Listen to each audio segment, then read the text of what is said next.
I'm not the best at it like I used to be, right? Right. I can do it, but I understand where it's at right now. Like it's almost non-existent right now because everything's pretty much for the view. Mm-hmm. You putting on for like even when you do like just yesterday we did 2 drop mic videos. You know what I'm saying? Right. The drop mic videos hard. But you know it's all about the visuals. Right. And it's all about your performance, what you're doing behind, you know what I'm saying? You putting on, it's all visual. It's all visual. So you gotta look at what the BET Awards and the MTV Awards all have been for the last few years. Like, well, probably for a long time, with the exception of say like artists like Michael Jackson, Prince, and maybe C. Brown and a few other people, like they got a whole routine that's already pre-recorded. They just kind of going through the motions. Right. And that's where we at with it right now, man. It's a visual sport. It's a visual sport. And it's as wild as it is, OGs and being young OGs, we thrive in that in a sense because we don't have to have a lot going on behind us to have a lot going on. You know what I'm saying? That's a fact. Like, just like, I mean, and I gotta do one of them drop mics too. Like I've always wanted to do some shit in front of like old school, like in front of a damn barrel of fire. You know what I'm saying? Just around some barrels of fire or some shit like that, or just something, you know, something different. You know what I'm saying? We back in that mode. You in the right place, and honestly, like I said, we just getting back in that. Get with them. Indeed. Get with them, man. Indeed. Talk about it, man. I got to, bro. Like, it's too much, man. Like, even the visual, like, for the latest project that I did, this is personal. It's a notebook on fire. And that's always been my thing. You know what I'm saying? Fire. Hey, man. Fire, the power of refining, building and destroying. Yes, sir. That's what it is. Yeah. Hey. That's why I tell everybody it's a whole different meaning of spitting fire, brother, because power is in the life, you know, power of life and death is in the tongue. Well, see? So either you know what I'm saying? I can either build you or burn you. That's right, bro. That's right. That's a fact. So it's crazy you went straight to that because bro, we being led astray because and I overstand the system at this point. Right. I see how we got lost. And it's just meant to be. I mean, every culture any thriving, successful culture will have this, right? Right. So this is how you lose a whole generation, family. Here's a step. You find the youth, every generation of youth coming up is looking for a way. Because that's all we're doing. We're ever growing, ever becoming. That's all we're doing. And so, you know, at a certain age, you're trying to find your identity. Right. And, you know, rather than have a bunch of young men and women lost in the sauce, what you do, we idolize. Usually we idolize the adults who doing great things, you know what I'm saying? It's like, we was young, we idolized Michael Jackson and the Smokey Robinson, the Temptations. I'm that old, bro. Like the guys who were a little older than Michael Jackson, they were like the top dogs, and Michael Jackson was like the young OG up under them. He idolized them, we idolized him. In other words, we idolized them, right? What happened in the 90s was pop culture. It's always a thing. I saw what happened with rock and roll back in the 80s, whatever. And I want you to put this in the mirror. Because if you think about it, hip hop music is doing exactly what pop culture did in the 80s.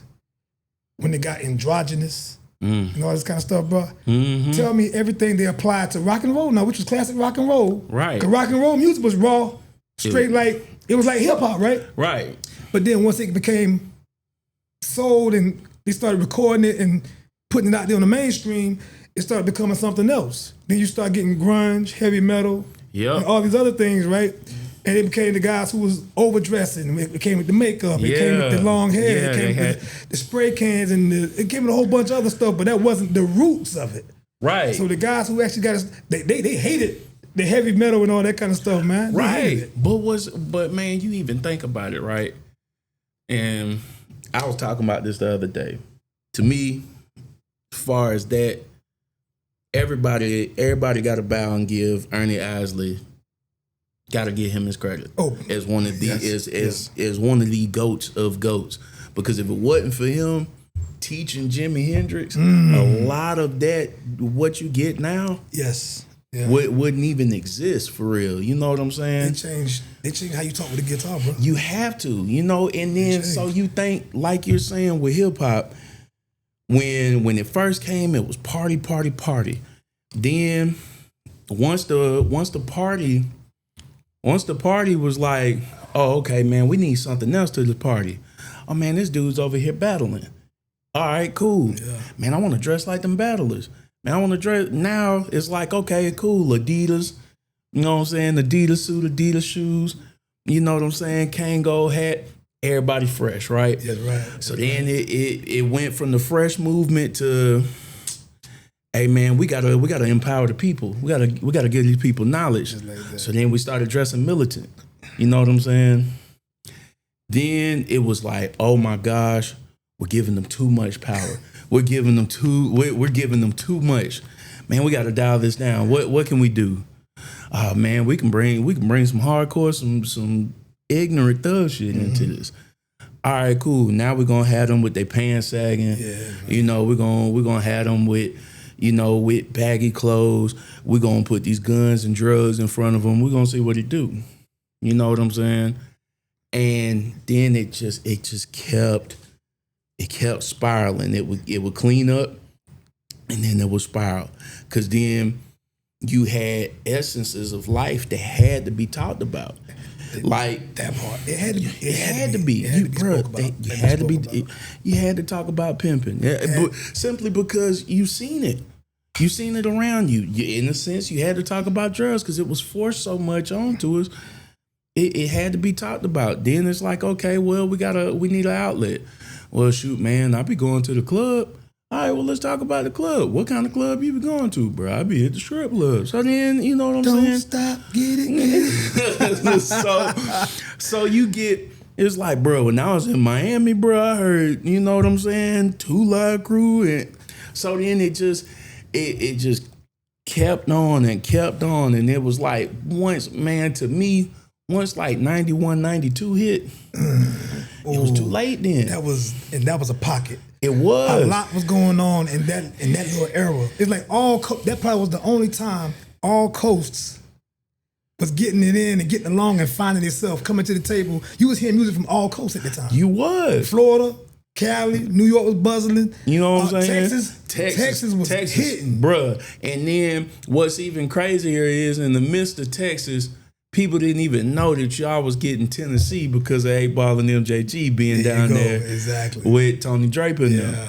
You know what I'm saying? So you had Tennessee sliding up in there too, But then it was like, all right, now we got a big smooth nigga who done came out, who was at the forefront. It didn't pop at first. Then he came back, with Biggie. Cause you remember that song he did with Supercat, you know what I'm saying? And it caught, but it didn't. You know what I'm saying? So then it was like, okay, well, we got a big light skinned dude, Heavy D over here, still dancing, doing the smooth for the ladies. R.I.P. Heavy. And then I was like, okay, we're gonna bring another big nigga in. We're gonna bring him back now. We're gonna bring him to the forefront. Smooth. He ain't dancing. They did that. They did that. They repackaged them. You know what I'm saying? They repackaged them. They repackaged them a lot. Hell, Tupac was repackaged. You know what though? Facts. Think about it.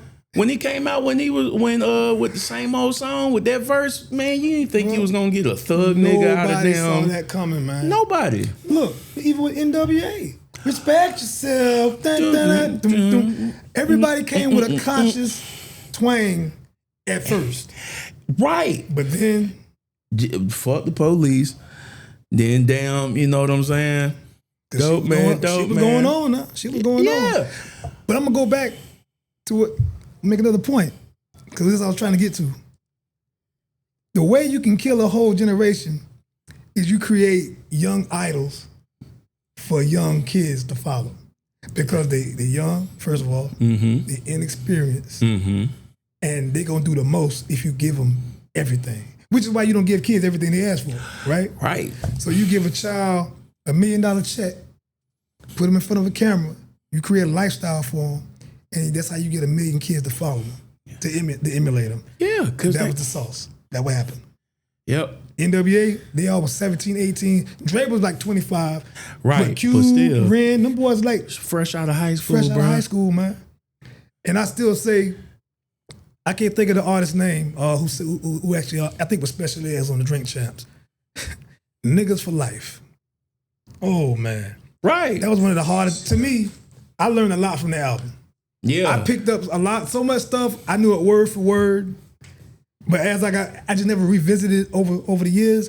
And then somebody played it and spoke about it, and I thought about everything I picked up from that album. And I said, you know what? Thank God I had some adults in my life. Right. Who was actually putting their hands on me and getting me to get into a more positive mode. Cause bro, they sprinkled some dangerous seeds. Bruh. While they was doing that, also, where I learned from, because I was a little bit young, not that much. DJ Quick is the name. Quick is the name, bro.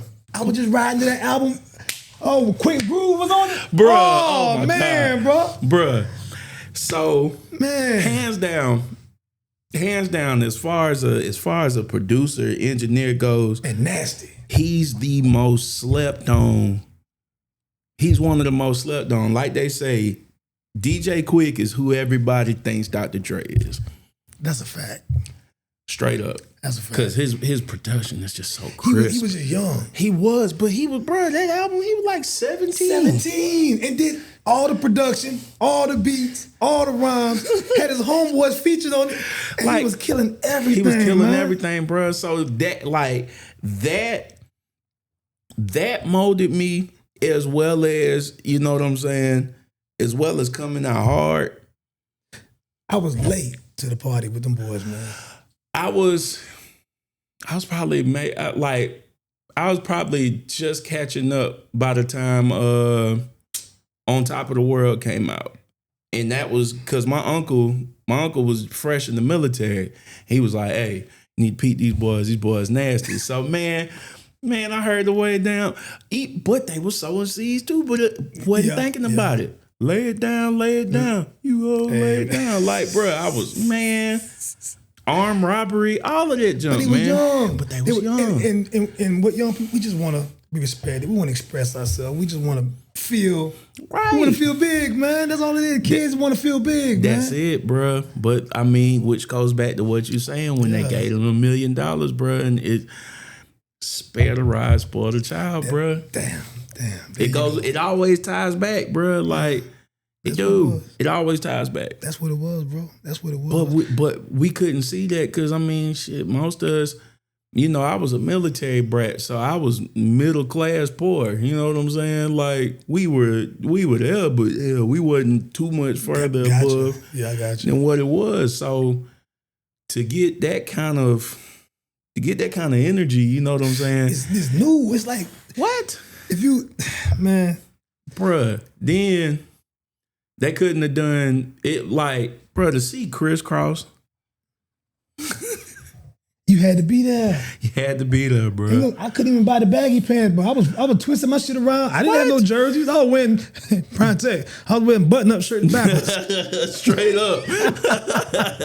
I wear a button-up shirt backwards, bro. I want to be like these guys, man. But these dudes had the Ewings. They had all the starter jackets and the jerseys, bro. Niggas was fresh, after that, bro. I didn't want nothing but clothes like that. Like, right. That's what I want to do, bro. That part.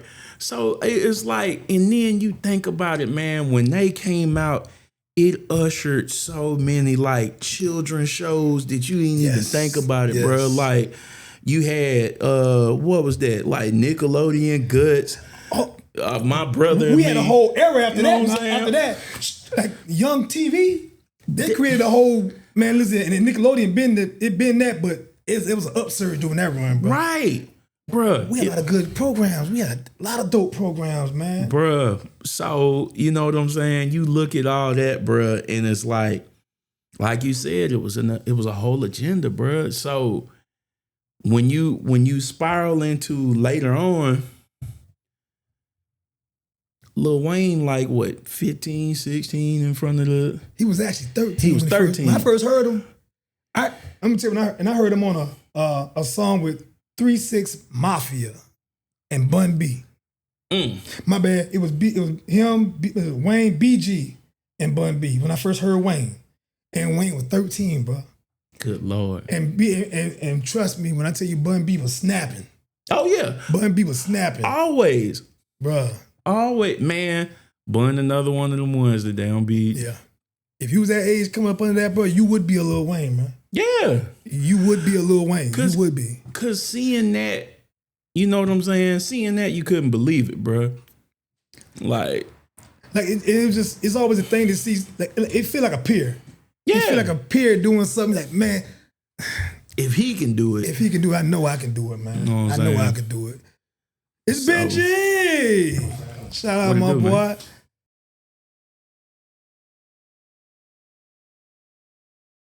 But anyway, let's get the formal start. Hey, man, once again, it's your boy OGP Rose. We back with another episode of Carolina Working. I'm outside with my guy, DJ PRIMETECH, behind the boards. Y'all know he pushing the volume. And listen, Hang Mike videos, full videos. Mm-hmm. Listen, my man's on, he's in these streets. If you want something done, hit up DJ PRIMETECH. Y'all know how to find him on Facebook at Harry Jenkins. And DJ PRIMETECH on all other platforms. Tap in with my guy. We got PHE Bosa in the building, producer extraordinaire. Yes, sir. I mean, just engineer extraordinaire. Soon to be artist extraordinaire, because this boy's sitting on a crazy ass album. He just refused to fully expose to the world. I just tell him about flashing lights though. Man, come on, bro. Remember when I put that flashing lights in? Bruh, come on, man. And he's sitting on gold, man. What you doing, man? I think he's trying to melt it down to make chains. I don't know, bro.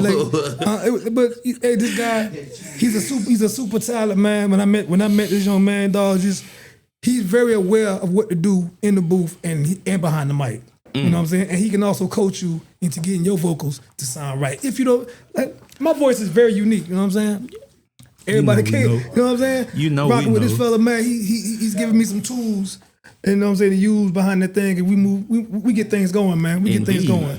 But and once again, I'm back outside, y'all. Carolina Working with the team. And once again, my guy done been here before, but we're gonna treat this like it's brand new.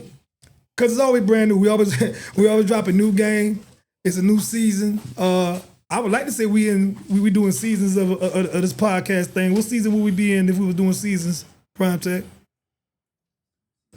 Season 1? You want to consider this season 1? Okay, good. Let's say we in season 1. Yeah, cause first time you was here, it was Late Night with Sharif. Yes, sir. Yeah.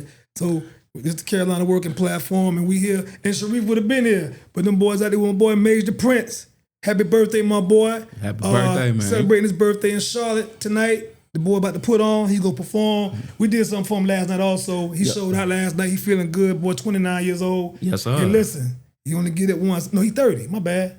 Oh, 30. man, big 3-0. He 30, yes, man. Sir. So he just hit a monumental mark, man. So salute to you, brother. Happy birthday, man. But we here tonight with my boy, my guy, Cam, the PATHSEEKER. What it do? Not finder, seeker. Yes, sir. Seeker mean you actively looking. Yeah, always. Always, man. You refuse to be lost. Mm-mm. If it's four corners, you gonna find a cut. You gonna find a crease. Yes, sir. You know, you play football too, ain't it? Mm-hmm. Yeah, I was a defensive tackle, but I was better at basketball than football. Believe it or not. What school you went to? Northeast. See, y'all boys were sneaky. I have yet to meet a guy from Northeast who didn't know how to ball on the low, man. Oh yeah. I used to kick it with back in the day, you know, Mike and all them. Yep. But yeah, I met Pete Reed, brother Pete Reed, yes, man. Sir. And we were talking about music and all that kind of stuff. And then one day we ended up on the court, man.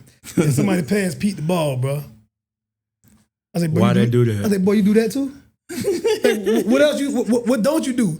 And come to find out, just everybody who go Northeast, man, you had to know how to ball if you go Northeast, bro. Yeah, dead up, you man. had to know how to ball, man. Dead up, bro. You consider lame if you can't ball if you went Northeast, man. Man, that I feel like from like 97 to probably like 06 was probably the prime of, you know what, maybe 96 to about 06 10 years of just ballers. Hooping. You know what I'm saying? Hoopers. You gotta hoop, boy. Gotta hoop. So shout out to y'all, man. Yes, sir, man. Shout out to the whole Woodfield. I said, Yes, Mike, sir. mentality, the whole fam, man. Yes, we got sir. mentality. We got to get you in here, my boy. You know Yes, what it sir. is, man. Indeed. You know, OG legend. Yes, and a few other sir. guys too, man. But we back at it, man. Hey, once again, we always gonna talk rap shit. Always. I love talking rap shit with you because you a student like me, bro. Yeah. We students of the game, man. And like I never go, I always go beneath the surface when it comes to this music shit, man. I Got love to. it. I love it that much, which is why a lot of shit don't really appeal to me in this day and time. Yeah. what I mean? Shoot. Who you telling? Who you telling? What bro? you really look for when you hear artists? Like what you really look for? What catches your attention when you hear something fresh? Man, truthfully, it gotta be them lyrics, bro. Like lyrics always, just the way you put something together, your thought process is always gonna catch me. Yeah, you know, delivery and all that goes hand in hand. And beats, but truthfully, if you spitting that shit, man, you putting that shit together, yeah, that's what's gonna catch me.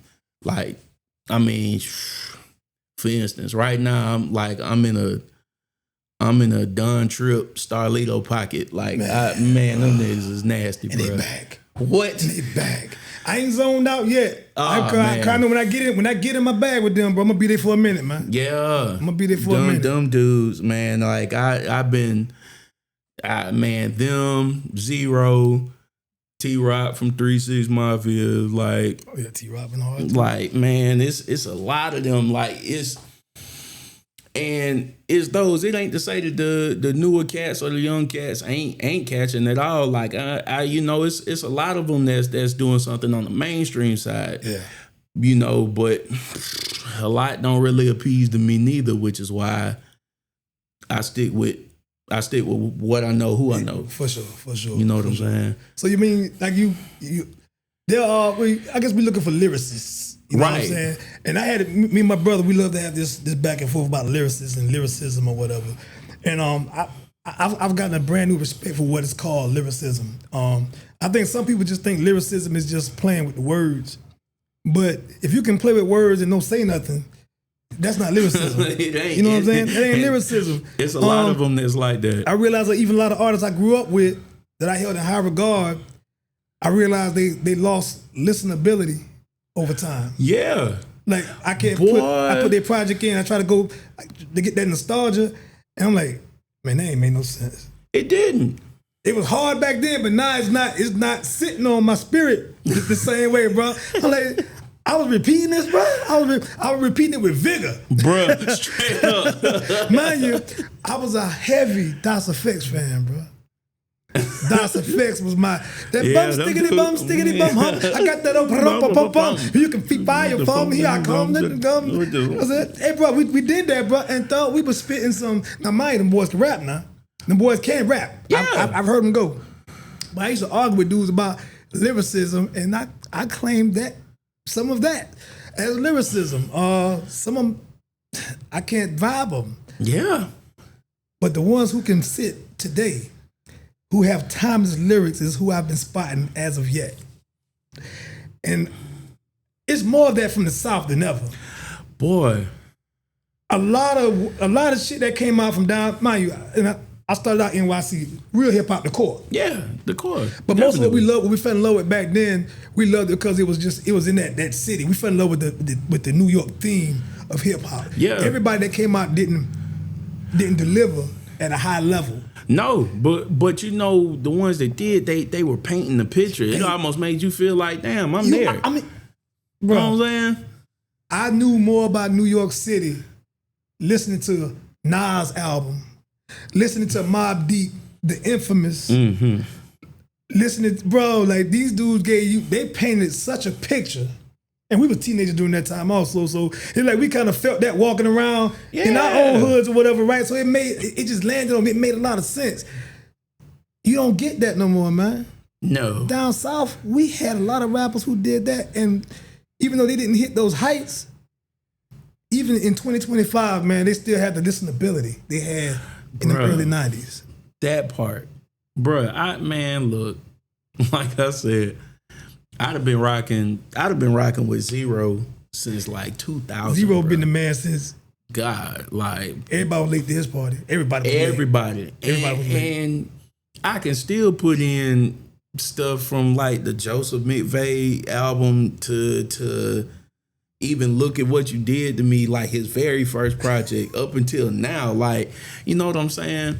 Like, I love Road. Again, T-Rock was another one. 8 Ball MJG. They, bruh.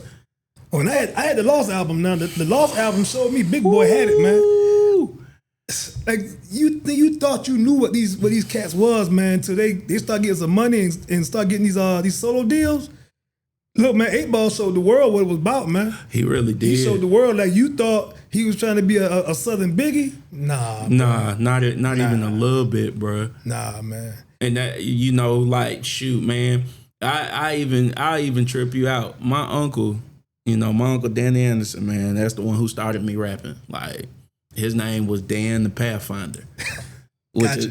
Likewise, gotcha. So yes, I like you know, he always be like, you know, oh, Nep, you better than me. No, baby, I'm just 2.0 of you. You know what I'm saying? Because if it wasn't for you, I wouldn't be the PATHSEEKER. You know what I'm saying? Unc, man. So, you know, love him, man. Uncle Danny is my dude.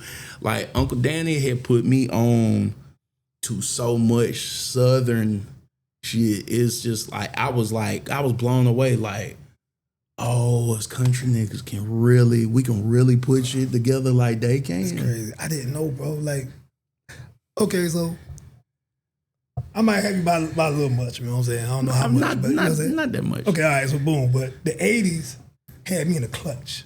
Like, I remember how big the Fat Boys was. Boy. You know what I mean? Like, we were singing, the Fat Boy was the shit. Yeah, all you can eat. Oh, Come man, on, listen. I can't do that shit now, I might pass out. Who you telling? Yeah, when I was a kid, I could do it better. But man, it's like what we gravitated to back then, bro, just that era just had me such in the clutch, I couldn't hear nothing else. You know what I'm saying? So it took Outkast to break the spell. Yeah, I can understand that. Definitely.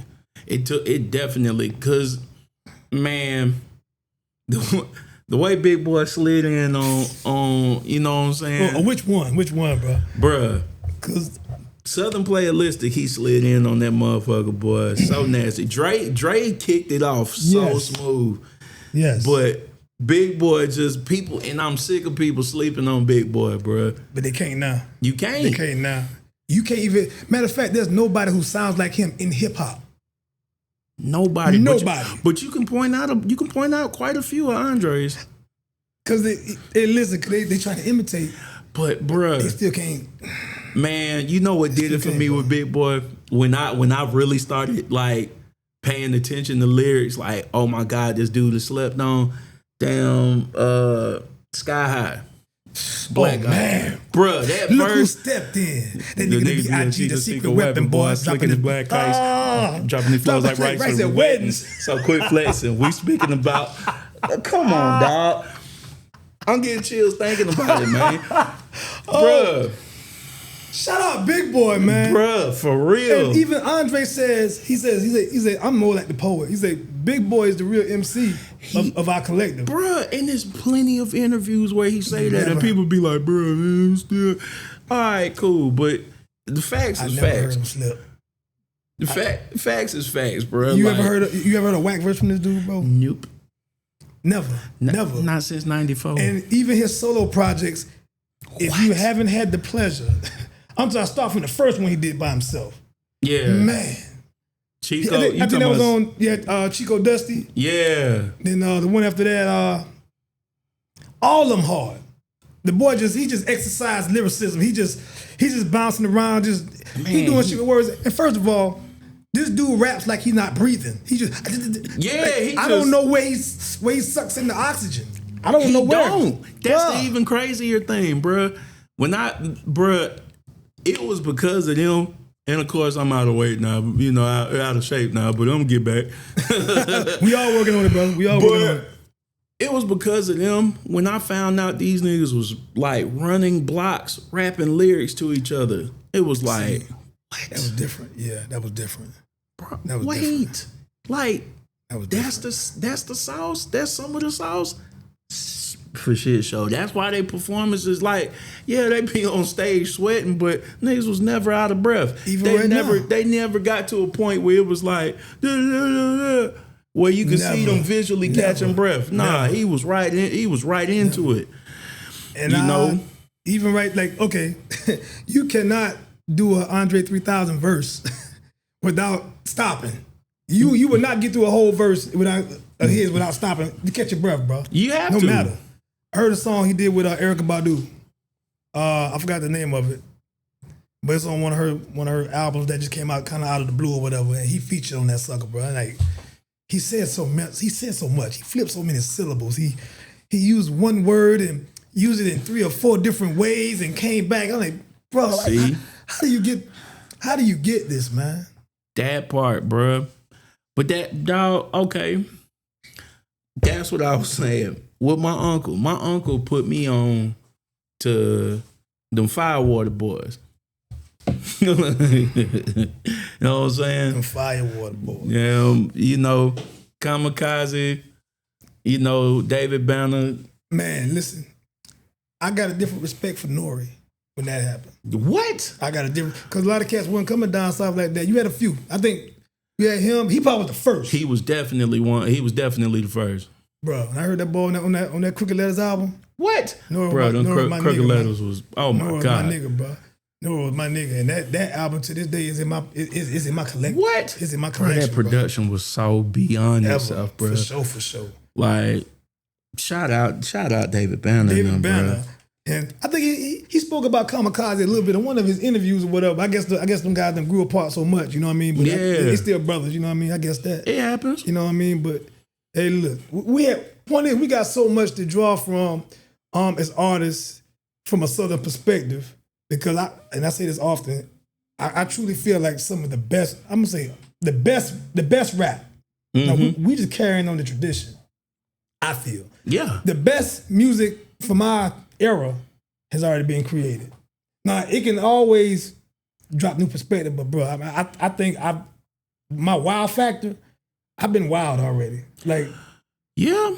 some artists can open their mouth and just open a door in your head and you got to go get your pen, bro. You have to. You know what I'm saying? But that's why, and it's far and few between now. You know what I'm saying?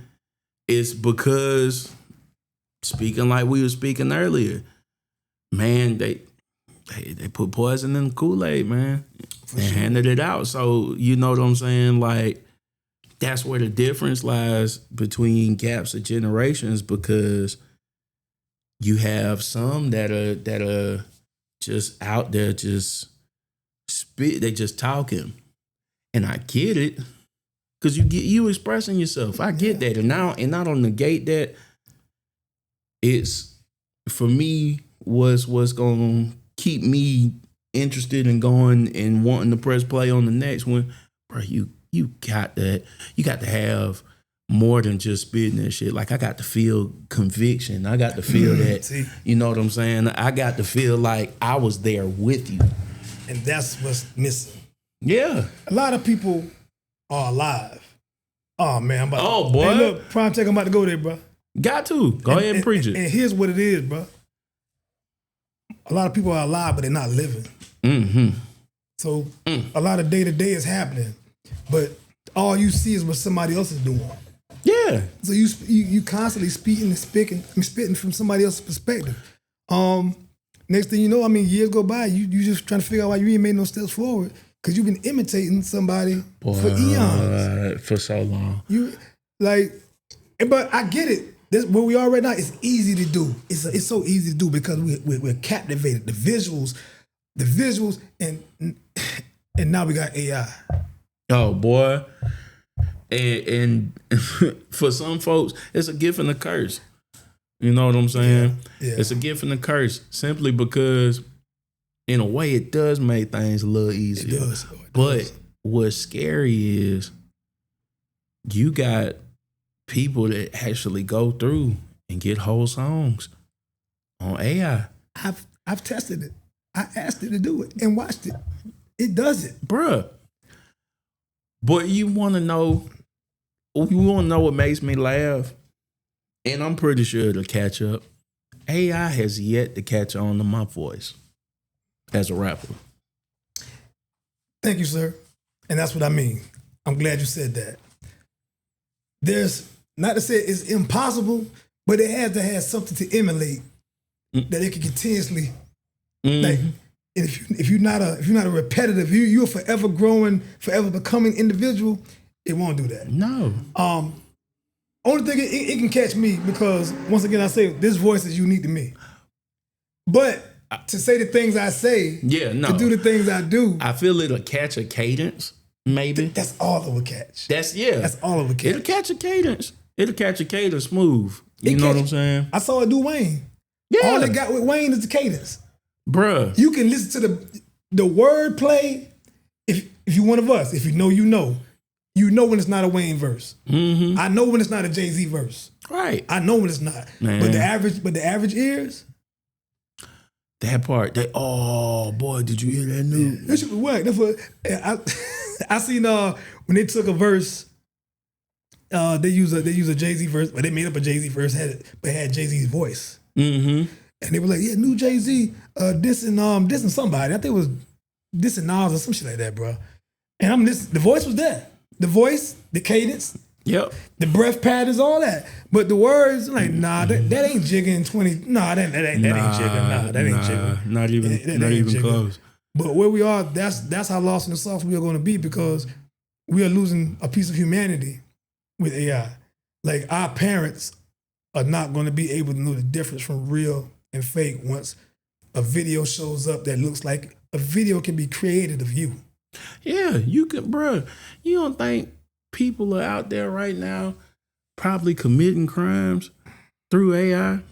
Like for real, like I know it's somebody wild enough to be like, yeah, man, shoot, I'm gonna do this murder and put it on somebody else. You know what I'm saying? All I got to do is doctor the footage. Crazy he said that. Right before I got over here, I see a video. They did a TED Talk or some kind of platform like that.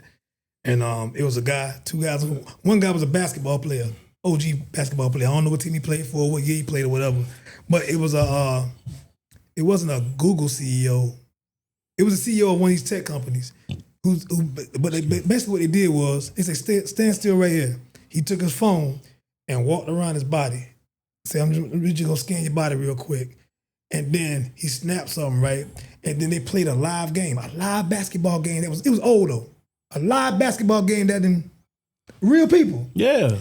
Input him into the game right then. He had on a purple shirt, like a purple 3-button golf type tee. Right. Bruh, scanned him, put him in the game right in front of everybody while they were watching, bro. I'm talking, and doing the moves, went up, lay up, dunked, all that. He did all that within 3 minutes. Mm.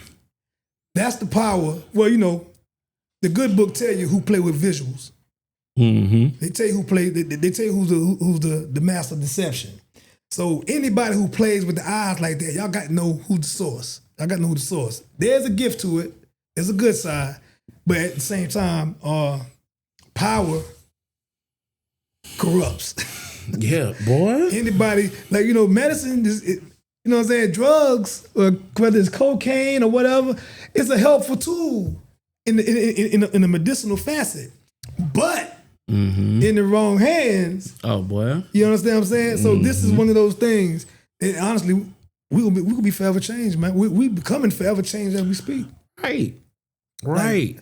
But are you? I'm not. Does it scare you? Not anymore.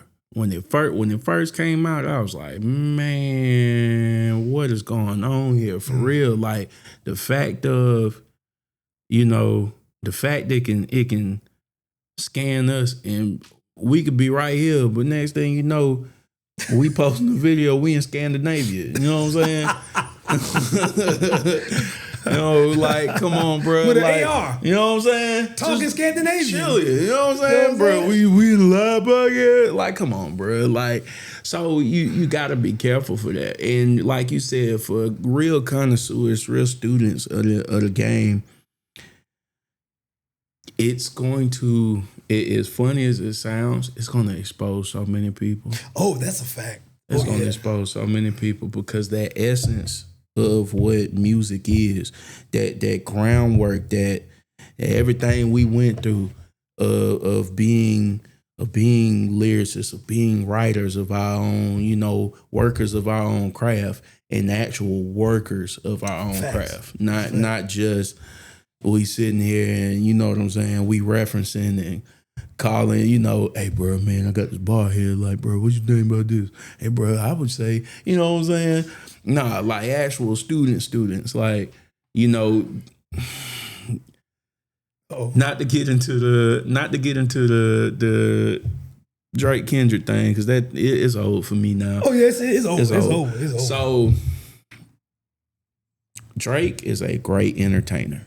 One of the best, which is why he made it the way he's made it this far, because he's done something that has never been done. Right.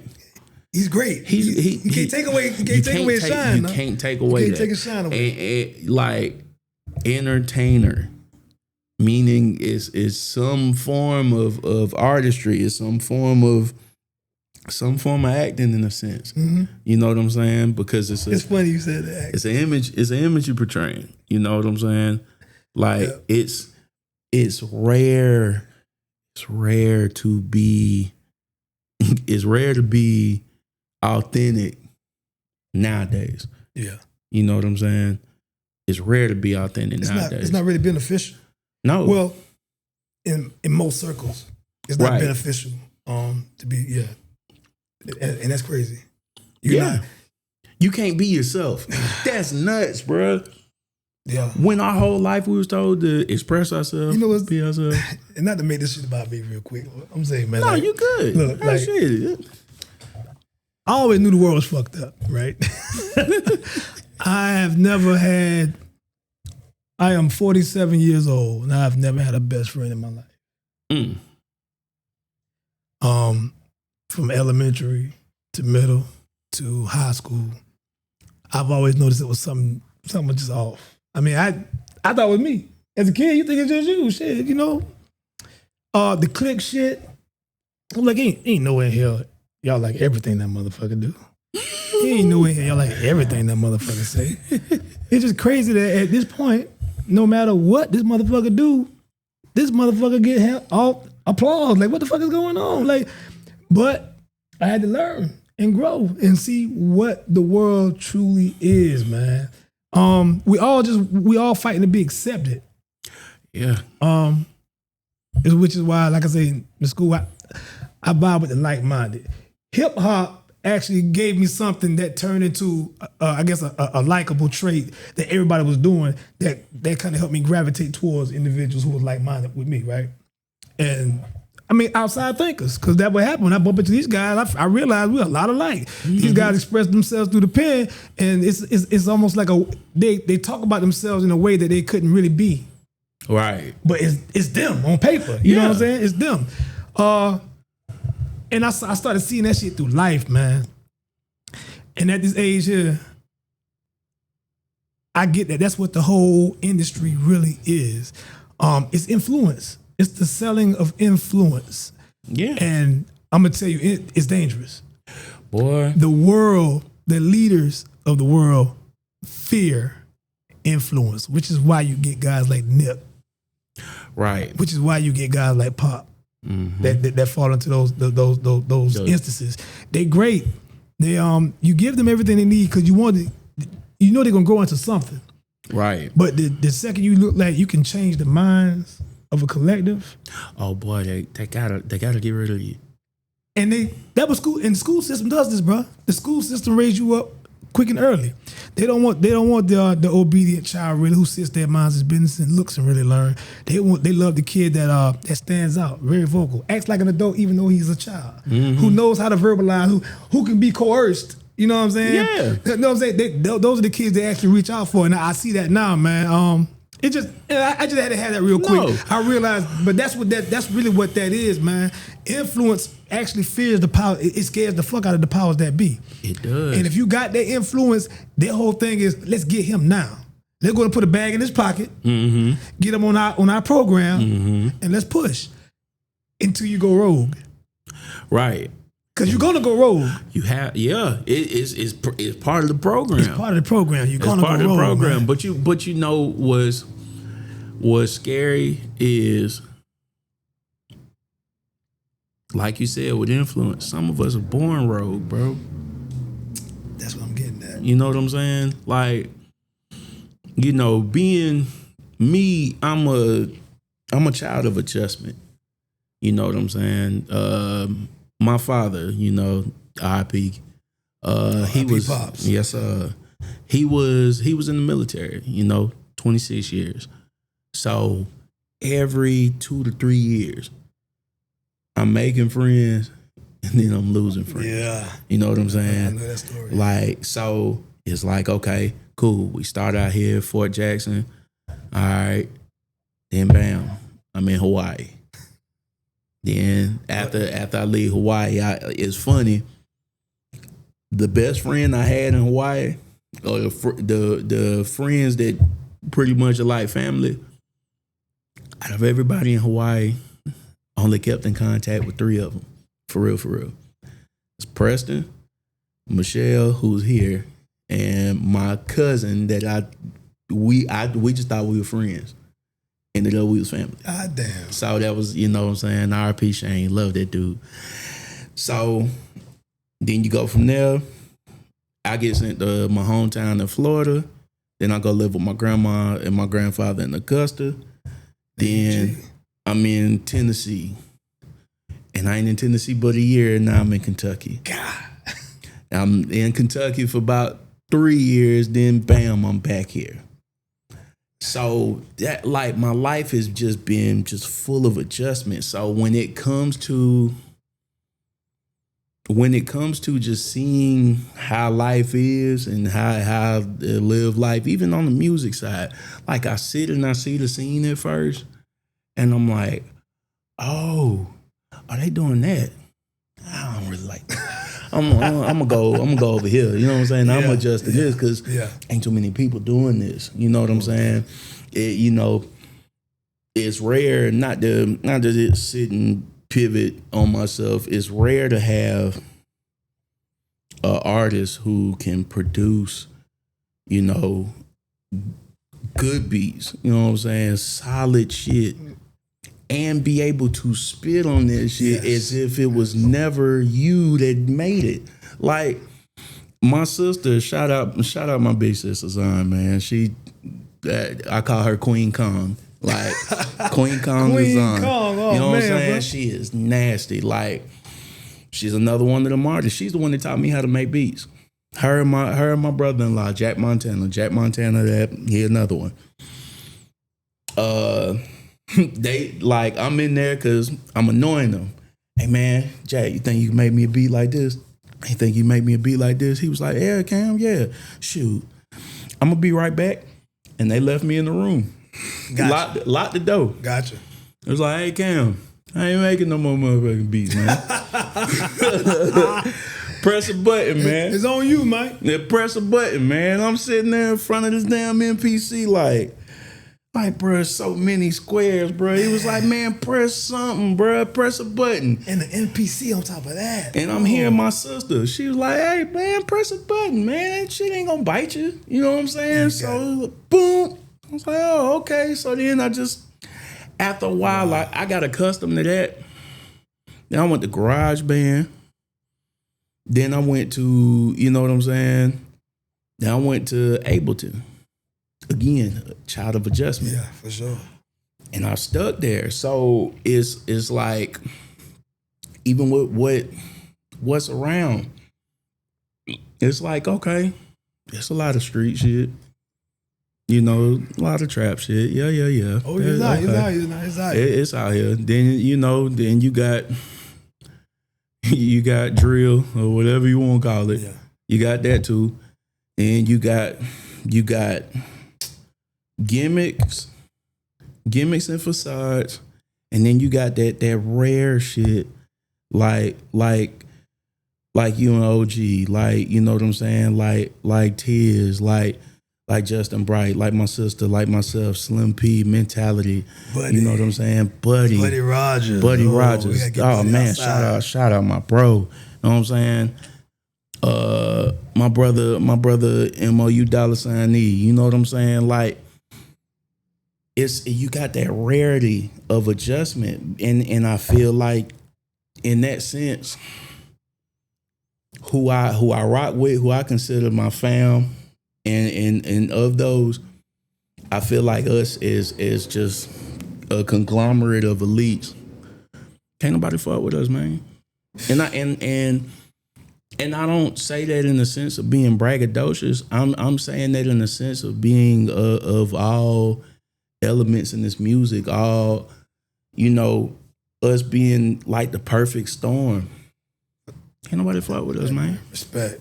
Straight Respect, up. bro.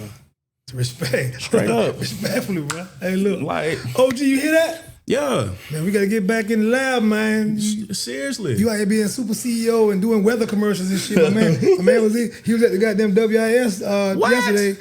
Goddamn doing the news, man. Shout out. He tried Let's to tell go, me, family. but we about to have a blizzard. Come on, bro. You know what I'm saying? But anyway, bro. But so I know this is the last time we spoke. We started on the song, but the song done. Basically, we just gotta go back in there. Oh, bro, and I got, like I said, you know, life was lifing for a second. Yeah. But I got more. So this project. No, I'm glad. Look, bro, I'm glad the time happened. Yeah, like I it said, had to. It had to. It had to, because it's great. It happened to you, and then not even Yes. brothers of the same struggle, Yeah, yes, and sir. it happened Yes, to me, sir. Yes, and sir. it was like, damn, let me call bro and see And how I to be. appreciate you checking when you check in, bro. I already know, bro. I already know. Know what I'm saying? I already know. So like, and again, as one of them elites of them slept on secrets, boy, that nigga Tiz, bro, Mantis, Jay Mantis, McCorkle. This, if that ain't one of the diamonds of not only just SC, just a diamond period that people don't they just keep sleeping on, but it's okay. Anytime a man can give me that wow factor, right? Right. Because mind you, I sat in there with you, I met him, and we sat and we just politic. We kicked it, talk about raps and music and shit. And they like, let me play some shit for you. And bro, I'm like, why the fuck you did that, bro? Right. Like, why you play that now, man? I'm trying to focus to get my verse done. I'm trying to get my verse done properly. But knowing his now with me knowing his cloth, I see what it is. Yeah. Like he bro, he that nigga. Yes. He that nigga. He is. He that nigga. Definitely, bro. You know what I'm saying? He need to come outside more.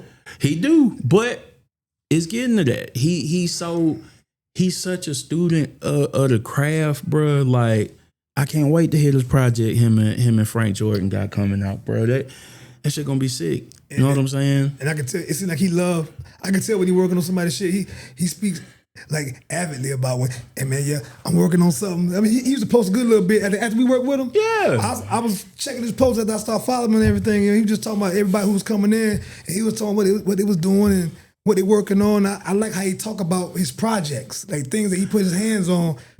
You can tell he care about the music he touched. He take ownership, bro. He takes ownership, man. He takes ownership, and it's rare that engineers like him, like my brother Mufasa, you know what I'm saying, brother Wingard, you know, like a Rich Affairs, you know, they take ownership of it. Like they, you know, they seriously, they take your track as if they're the artist. You know what I'm saying? And they adjust, they go outside of themselves like, okay, if this is my record, which it is my record because I'm working on it, how am I going to put the best product out? You know what I'm saying? How can I sit here and really be able to maneuver this to get this heard to the masses? Because he becomes a part of the project. He becomes part of the project. Yeah. They become part of the project. But a lot of people ain't able to do that, bro. Because we got a lot of, you know, everybody play video games, right? Everybody got a PS5. Right. If you've been, everybody on Madden, everybody on 2K, whatever. So I get that now. So at one point, especially during COVID, everybody was stuck in the crib.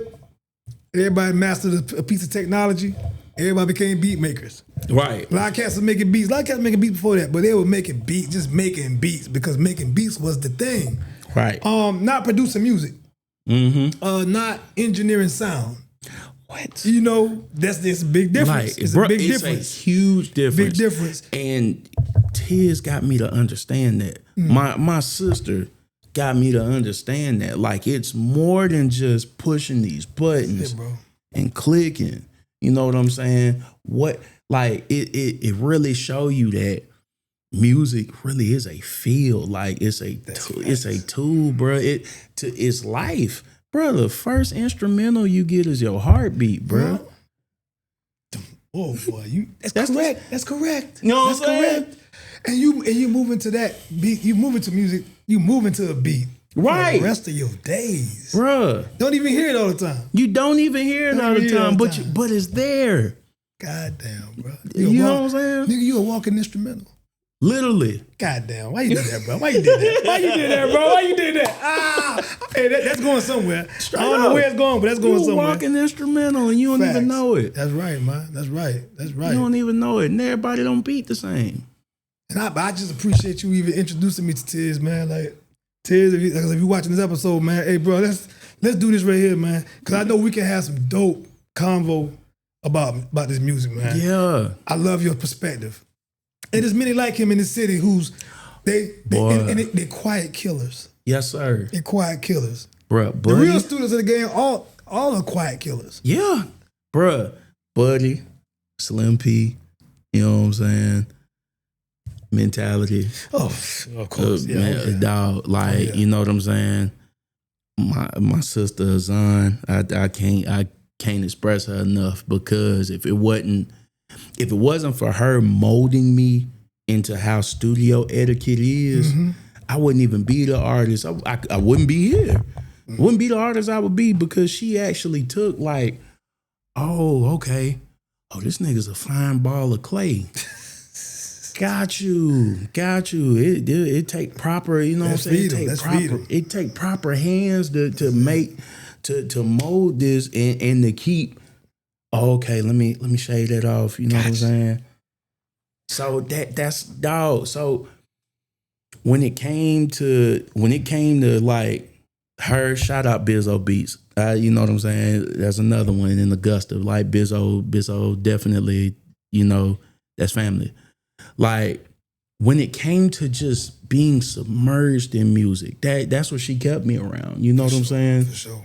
I tell everybody that's like my studio mom, for real. That is my studio mom, for real. Like, you always spoke highly of her and speak highly about the direction she's giving you. Bruh, in the studio, just music period. Yeah, in that realm. In life, like that, dog. Like, she extends so much of herself, and sometimes, like, she don't even realize how much she's really pioneered, like, what I do and how I do what I do. Like, so I speak of her highly, and I speak of everybody that I work with. Like, you know how long I've been trying to get a track with you, bro. Since that time we met, bro. I was like, oh yeah, me and bro got to do. I don't care what it is. We got to figure out something. And it's rare that you find somebody. It's rare that you. PRIMETECH. He's a bully, man. He's a bully, man. He always tells me I be bullshitting. I should be recording more. But he hear a lot of stuff I've made. He's like, when that's coming out? Never. When that's coming out? Never. he be bullshitting like that too. But we got one. We got one. We just got to go back and do the. We got to go back and That's it. I'll let you peep it in a minute, man. Yeah. Oh yeah. What's on my phone? I ride it all the time. Yeah. Man. Yeah, man, but 2030. But this one, I was waiting. We was going through something together. Like, hey, look, he lost his pops. He lost his pops around the same time I lost my pops. Yeah, and this is like shortly after the studio session. Literally. So matter of fact, tell you what's crazy about that. That day I was riding through the neighborhood and I saw you and the fam out in front of people's house. You was toting equipment, and I said, "What's up, bro?" And I rolled by. Right. He thought it was somebody just randomly saying, "What's up, baby?" That's what. Yeah. So that's the day I was meeting him to go to the studio. We did that song that day. Yeah. So that's crazy. I was in the neighborhood going to see him. I ran across him. I ran across him. That's pro. Okay, ran across him. Yeah, man. But let's bring it back full circle because what Cam, the path seeker, does, this nigga cooks for real. And he got, and I know you in the bag. You right now, you in the midst of this project that you cooking up. Yeah. Let's talk about it. Man, look. So with Tiz, there's a project. It's called, you know what I'm saying, the R&V project, Ride and Vibe. Oh, you know what I'm saying? Okay, all right. Yeah, and it's gonna curate into a series. You know what I'm saying? You know, there's R&V, there's CNG. It's so many of them, bro. That's coming. I got a project untitled right now with my brother Mouse. You know what I'm saying? That's been long in the making, and I helped him. What's even wild, I was the one that helped him write, helped him rap. And for him to be the shit I heard, bro. Bro, that nigga nasty, bro. So, you know what I'm saying? You got that in the making. You know, you got me and your project in the making. Me and my sister still got one in the works. And she rap too? She sang. She just did a jazz album. Yeah, jazz. Bruh, not only mind you, she made, it's called The Impossible Mixtape. Y'all gotta look it up by Azoghn, Azon.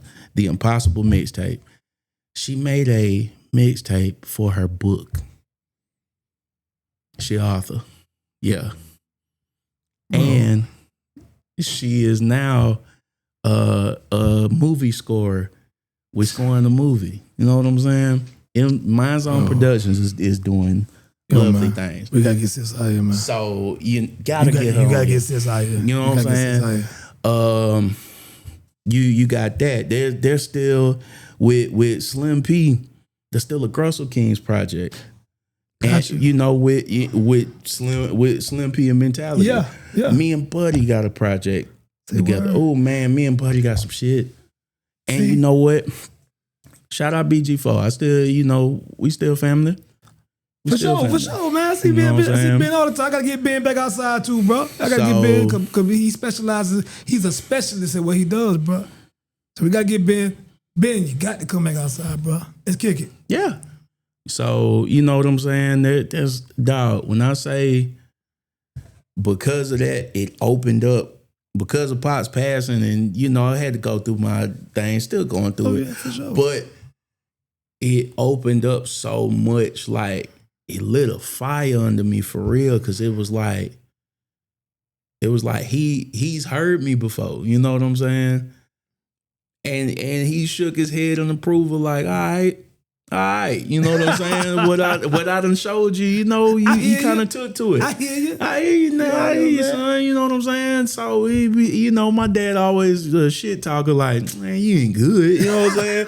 So, I laugh about that. But, like, man, when I say I'm curating a lot more and now I'm in a better financial place to be able to do it, like, when I tell you now, you niggas is in trouble, bro.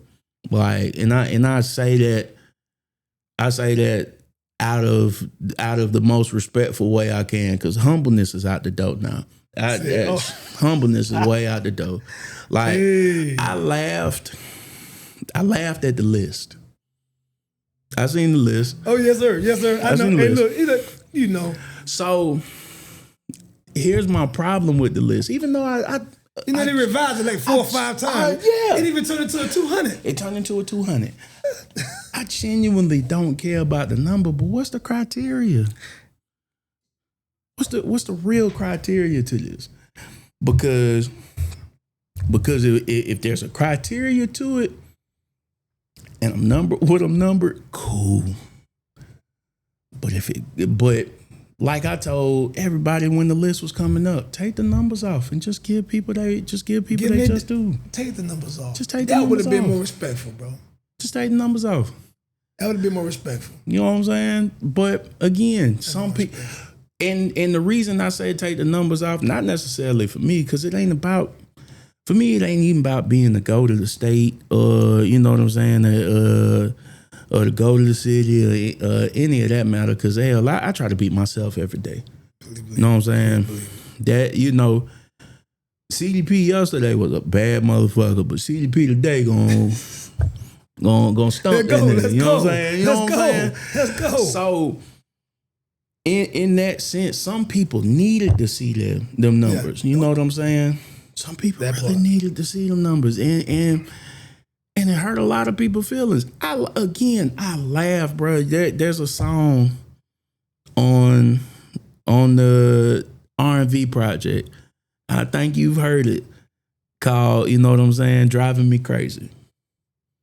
And I speak about these lists because I really laugh. Like what's the real criteria to this? Because if it come to doing what we do, you can't outside of our conglomerate, you can't fuck with us. And I mean that genuinely. When it come to spitting that shit and putting that shit together on production behind the best engineers, Say that. y'all can't fuck with me. You can't fuck with my family. And when I say you can't fuck with me, you can't fuck with me and my family. So let's just put that out there. And if you really got that problem, we can get it on wax. And I promise you, you're not gonna rap no more when it comes to that. Oh no. I promise you that. We could change lives for real. Yeah. Look, bro, Like those who cut from that cloth in this city here can really change lives if they I know who that if they had the opportunity to be outside as much as some of us are, to put their focus into this, I know how much they'll shine a light so bright it'll make a lot of these cats run back in their little cubby holes. Bro. Oh yeah, bro. I mean, what you think you creating, what you think you doing, you ain't doing for real. You're not doing for real. And I'm talking about most of these cats probably in their 40s plus. Right. I'm talking 40 plus. I'm talking about and gonna remain like that forever. Gonna die like that. Right. They like that, period, point blank. It just is what it is. But again,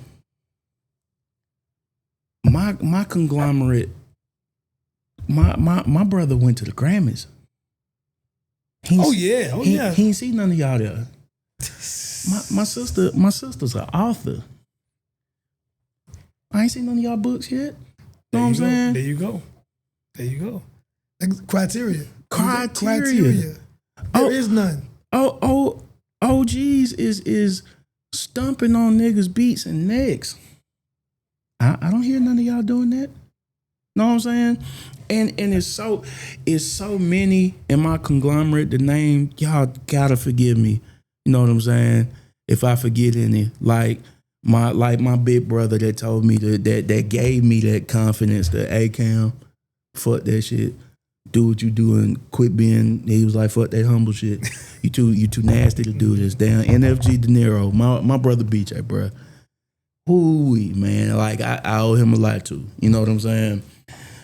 Like, and I've done stuff with everybody around here. Like like that's what I try to do. Like, you know what I'm saying? King De Niro, man. Me and my brother Chemo got a project called, Worst Case Scenario. You know what I'm saying? WCS. Like, bro, I'm doing a lot around here without doing a lot around here. You know what I'm saying? You walking, not talking. That part. That's it, bro. But that's my daddy, bro. That's who he was. He was stoic. Bro, he just did it. He ain't talk about it. He just did it. So when they get them, as I call them, cartoons, when I'm freestyling in the car, you know what I'm saying? When you get that, that's just a little warning to let you know. Reminder, bro. I'm still doing this shit. Yes, sir. Still doing this shit. 39 years old. Still doing it. Wasn't slated to live past 18. That boy sit in the car and he light the front seat up, man. Yeah. Look, straight up. I love it. You gonna get back to that? Oh yeah. I got one cooking up soon, bro. And I still got to do something with bro. Still got to do something with you because I got to do it. Listen. I got a few things I can slide to you, and Yeah. I got too many ideas.